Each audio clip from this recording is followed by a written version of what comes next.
Good day everyone. So today we're going to talk about a new game called Widiland. So the game is not yet out, but this is fairly interesting, and I think I'm going to take this as an opportunity for me to go through maybe some of the points where I feel like it's important to always check and help you consider, like, maybe is this the game that you would feel safe to actually play on, and you're not going to get rugged. So I'm gonna go through some of the important points here as well, and why I feel like this game is safe in my perspective, in my opinion.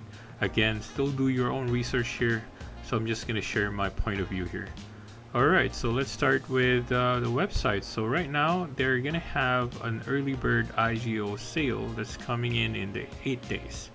So if you want to get to the whitelist for this one, you need to go to their Telegram, and they have a whitelist early bird entry point that you can join into in Gleam. So there's still 4 days left. So if you want to join in, then go ahead, and hopefully you can get whitelisted. Now, once you are able to join the whitelist, they have a requirement here. They mentioned that you need to at least hold 1000 WD, and 1 WD is around 0.21. So 0.21 would give you at around $200, $210 if you want to carry some in your wallet, and that's a requirement. Then the price for the boxes is 0.05 and 0.02. They're fairly cheap, not bad at all. For the price, I think it's reasonable, right? So these are land and these are characters. So they have land NFTs and treasure. Land is where you actually plant your crops, and the characters, well, depending on the character, they can actually plant on these lands, and some of them are breeders and so on, but we'll get through that in a bit. So let's go through the website a bit. So they have the game stories, we're not going to go through that. So there are different chapters, so I would assume this is going to be the first chapter that we're going to get into. Then they're going to have chapter 2, then they're going to have chapter 3. And where are the titles for these ones? They have titles in the white paper. Let's go to the white paper, because the white paper tells you the chapters. There you go. So this is where the journey begins. Then there's devastation. Then they'll have the new era.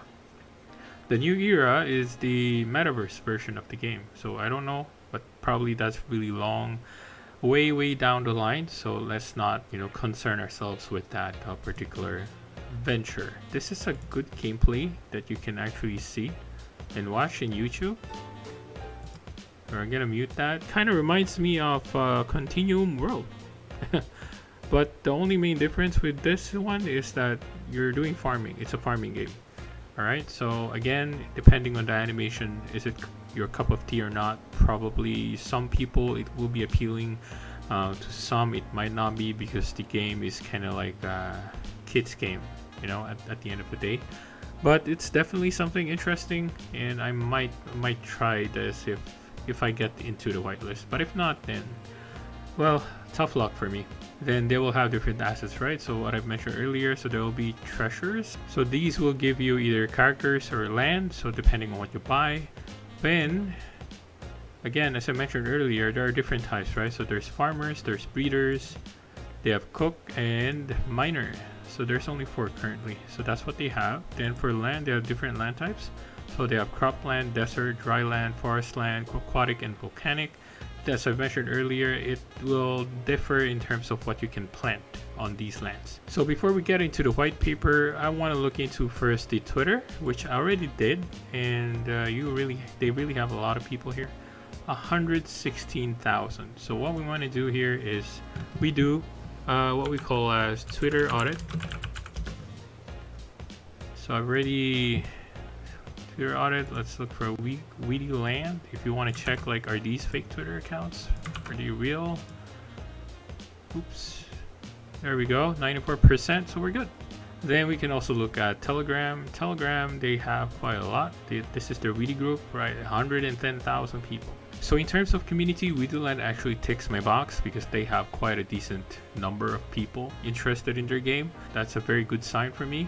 So next we're going to look into is the team. So is the team docs or is the company docs? That's what we're going to check. And the team is actually docs. And I did look into their LinkedIn. They look legit, but I'd recommend you also try to check, because I'm not a very technical person in terms of like checking accounts in LinkedIn. I don't really know, but for me it looked legit. So you can also look that for yourself. There's a lot of them, all of them have it. So you can just go and review. Then the next you're gonna look into, or I'm gonna look into, would be the partners and backers, because partners and backers kind of gives you a little bit more weight to ensure you that this particular game will not rug you, right? But it doesn't necessarily mean it's going to be successful. At the end of the day, the partners are actually investing part of their money to this team, and it's a risk for them as well. But it gives you a little bit of assurance that a lot of companies are actually interested to put their money into the game. So it means that they have a certain level of confidence with the team that's actually making the game. So for me, this is a good sign, and a lot of these are familiar names. My most favorite is X21 because I see this in many of the games I've already reviewed in the past. So you can double check it yourself, like if you want to make sure, like, are these all legit? Because in terms of people want to scam you, they can just get these screenshots, just paste the company's name in it, right? So what you can do is just search for them. I did look into X21 and I did find Widiland here, so at least it's good to know that it's part of their portfolio. So that means that, give or take, whatever they put here as part of partners and backers, they're kind of legit as well. So that's one way for you to also check. So that also ticks my box. So we've already ticked community, we've already ticked the team being doxed, then we've already ticked the partners and backers. So pretty much these three alone, I'm already, let's give or take, 90% confident that if I play in this game, there's a very high probability that this is not going to rug at all. Alright, so but that, again, that's my opinion, that's how I check. So for you, you still need to do your own research. Are you satisfied with that kind of level of research? Because sometimes it's not going to be enough for some people. All right, so what else are we going to look into? The token. So they have a dual token model. So they have the Widi token, which is already out. So again, it's already 20 cents or 21 cents in price. Then they have the WSO token. So this token is the SLP. So the only thing I'm concerned with dual token setup is the same issue that SLP for Axie is having right now, and even in Idol Mystic, MST is having a lot of problems right now, because the value of their tokens for the unlimited tokens, the in-game economy tokens, the values are crashing, mainly because of the use case and the fact that they're unlimited, meaning people can just mint and mint and mint. Play the game, you earn the token. Play the game, you earn the token. Then what normally people would do is that they would just sell the token, and that decreases the value of the token. There's no incentive for people to circulate the token, apart from just selling it and getting the money in corresponding to the value of that token. So if I look at the usage for WSO, they only have like summon fees in game, burn, then they have the upgrade items, the auto games. Again, I don't know if this is going to be enough, right? Because pretty much the use for SLP is similar. I don't know if they have min and burn. I would assume they also do that, because unless if they didn't, then the token price would be in an even worse state right now. But so I would assume there is. So I mean, for me, I don't know if this is going to be sufficient. They should put more use case for the unlimited token, because otherwise this is very problematic. So I hope that the team here would be aware enough of the issue of having these unlimited token. Alright, so again, that's just my take on it. So that's the only thing I'm a bit concerned with in the game, but other than that, nothing out of the ordinary. The token is fine. You can also look into the allocations and the vesting schedules that they allocated here. So next we can look into is the game. So I mean, that's the most important part, right? That's what we're missing right now. So they have job systems. So we've already gone through like the farmer, breeder, cook, and miner. So those are the initial 4 characters that will be summoned, and you can breed them. So if you need to breed, there will be WSO fee that you need to pay so you can breed them. Then of course land, as we mentioned earlier, there are different types of land. You have the dry land, you have the cropland, you have the aquatic land, volcanic, and so on and so forth. So number 3, construction. So 1 is field. So field is where you can actually plant your seeds and harvest them. So this is where you can get XP from harvesting those. The rarer they are, the more XP you get. Animal farm is of course where you put your animals in. Then so the example here is that the chicken will consume wheat, so you need to feed them, then they will produce eggs. So that's the basic concept of the animal farm. Then for machine, the basic idea of machine is that you have ingredients. Let's say you have the egg, you have maybe I don't know, vegetables or something like that. Then you will mix those ingredients, then you put them in the machine, then they'll produce maybe bread for you, for example, or something like that. Then storage is for those where you can keep your ingredients or whatever items you have, and you need to also make sure that you have enough space. Order board is, I would assume this is what they call as the quest board, because there will be some items there that you need to complete in order to complete and receive rewards. So that's what I call it. So they call it the order board. Marketplace, I would assume this is where you can buy and sell ingredients. So same logic as maybe Farmer's World, but the difference with Farmer's World is that they tokenized everything, right? So if you want to buy wood, then you can actually trade wood for cash. But in this case, it's only in the in-game that you can also do the trades. But I would assume you're going to be using WSO token to purchase in the marketplace for the ingredients that you need maybe to complete some stuff here. Then of course activities, there are different activities you can do. So cultivating, breeding, cooking, collecting items, then trading, interacting. So I mean, these are the basic items that you can actually do in the game.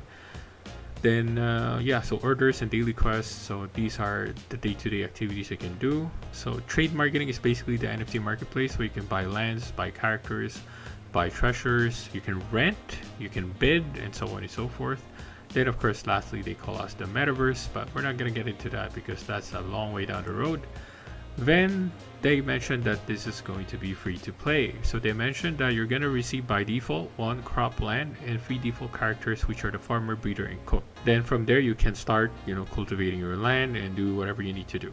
Now the question is, are you going to earn from these free NFTs? They say yes, but we'll see once the actual game comes out to really say that, is this really something you can earn with? I mean, a good example is State and Arena, right? You can play for free, but you're not exactly earning much with the free unit, right? So I would assume it's going to be the same thing here. Otherwise, it's going to destroy the economy of the game because people will just keep creating free-to-play accounts, right? And that would be problematic for the game at the end of the day. Then last, we'll go to the roadmap. Right now in December 2021, there's planning to set up for game beta, early bird sale, which we already talked about earlier. They also want to do the DEX listing, then the IGO. So the IGO is actually the early bird sale. Then for Q1 2022, this is where the chapter 1 begins, where you can do cultivating, breeding, and produce, lands, and quests, and the marketplace. Then Feb 2022, they're planning to do a centralized exchange listing, dated version of the game. Then you can start staking your WD tokens and NFTs. Then for March, it's going to be game account and token management. Not exactly sure what that means. For April 2022, it's going to be staking of WSO, so for the in-game token. Then for May 2022 will be the launch of their social interaction feature. Then for June, the beta for the chapter 2. Then Q3 2022 will be the launch, chapter 2. Then 2023 on-chain voting. Then Q4, wow, that's really way far down the line. So it's the chapter 3 new era, which is the metaverse, and so on. So that's really a long way to go. So what we really want to focus on would be the initial one, which is where they launch the initial chapter of the game. So hopefully they keep track on the schedule, and we'll see how it goes. If you're going to try to participate in the early bird sale, again, go to their Telegram channel and check the pinned messages. You will be able to get the link for the whitelist entry there. There's still 4 days left. Alright, and I think that's about it. So let's just do a quick recap on the important aspects that I was looking for the game, on each game. So number 1 would be the team. Are they doxed, or is the company legit? Number 2 is the community, which is very important, and we've seen that this game has a very big community, over 100,000 people, which is very good. That means that the game will have a very strong launch. Then number 3 is partnerships. So as I've mentioned, if you have a lot of partnerships and backers, that makes it even more legit, right? So that makes me even more confident to try and get into the game, because a lot of companies are actually investing their money and trust to the developers of the game. At the end of the day, it's still your decision, it's still your call. And I think it's also important to remind you that whatever game you get into, you have to think about the money that you're using, right? You need to make sure, people have already mentioned this over and over again. I think You know, it's like we're already a broken record trying to tell everyone that the money that you use is the money that you're okay to lose, right? So always put that into heart. Never ever borrow money from whatever that you do not own, right? Only use the money that you can afford to lose. And a little bit of ownership in terms of decision making. If the game rugs, the game rugs, okay? You know, at the end of the day, you have to take responsibility for your own money because you decided to put your money in the game. So whatever happens into the game, you already put that money at risk. So whatever happens, you took the risk, you lost, move on. That's just how it is. I mean, for me, I lost money at crypto mines, and that really hurts. And even in BNBH, right? And not much I can do. Am I gonna blame the developers? No, I'm gonna blame myself, because why did I join in a game where I know that it's in a balloon, right? It could explode at any time, and it did. And unfortunately for me, it exploded exactly on when I got it.